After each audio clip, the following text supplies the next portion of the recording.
first print he made was on contract with a Bengali contractor named Rajendra Konai in 1877.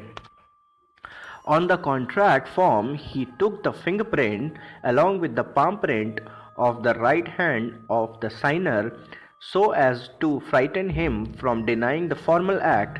Today, this is called the historic contract. It is still preserved in London.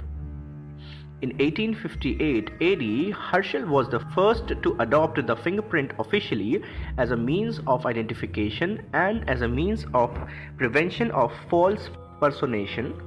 Sir William Herschel extensively used fingerprints officially in the province of Bengal for identification between the year 1858 to 1880.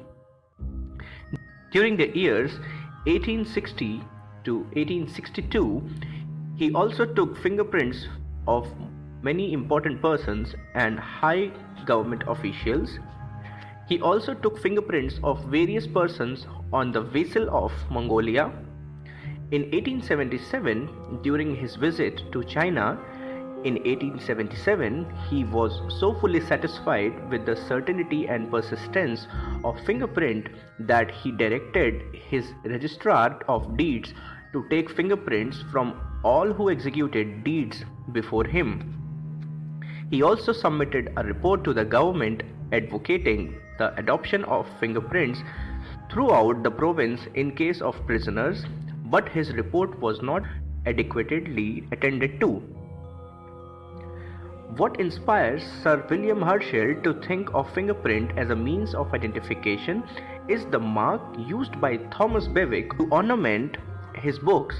Herschel saw these bookmarks and his fancy was stirred by them. He has written in his book Origin of Fingerprinting. In 1880 AD, Dr. Henry Falls, a surgeon in Tsukiji Hospital, Tokyo, Japan, published an article in the Nature magazine advocating the use of chance print found at the scene of crime to trace unknown criminals. He also showed that printer's ink was the best medium of recording fingerprint. He published a book too called Guide to Fingerprint Identification in 1905.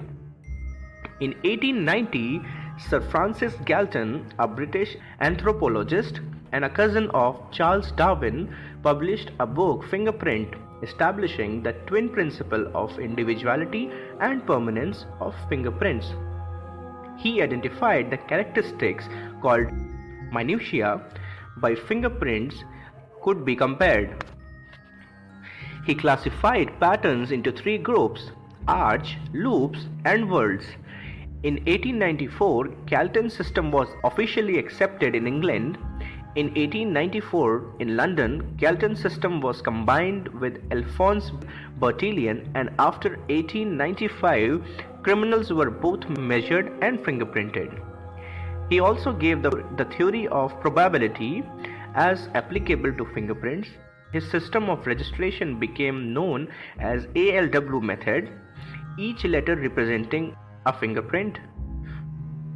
Sir Francis Galton suggested that it was the appearance of new ridge at a particular point in relation to other point and not the way in which it appeared that ultimately mattered in the actual comparison process. He published his first book of fingerprints in 1892, namely Fingerprints, which contained a method of classifying fingerprints into three major groups: arch, loops, and whorls. Galton's laboratory was unique and first of its kind for the study of fingerprints. He is known as the father of fingerprint science. In 1891 AD, John Vucich, an Argentinian police officer, began